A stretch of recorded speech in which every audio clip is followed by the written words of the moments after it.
I giorni di silenzio da parte mia e dell'amministrazione comunale derivano dall'inaspettata scelta, accettata ma non condivisa, del vice sindaco Attardo.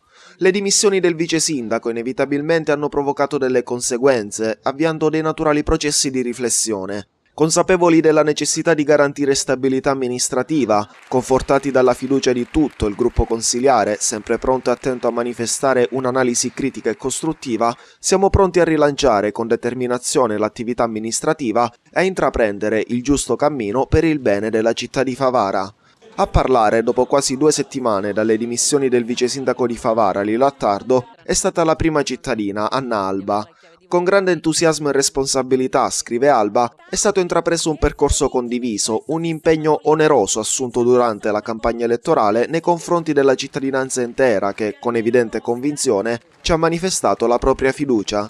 Occorre riflettere sul particolare e complicato periodo che stiamo attraversando, sulle difficoltà e relative limitazioni implicite nell'amministrare un comune in dissesto finanziario che, in molti casi, si trova ad affrontare oggettive difficoltà pure per garantire basilari servizi al cittadino.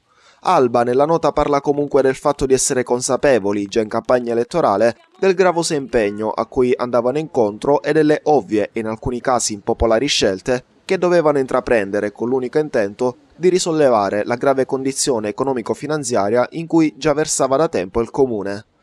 Per Alba è importante volgere lo sguardo al presente, ma soprattutto all'impegno per il futuro, con un modus operandi determinato, concreto, propositivo e condiviso.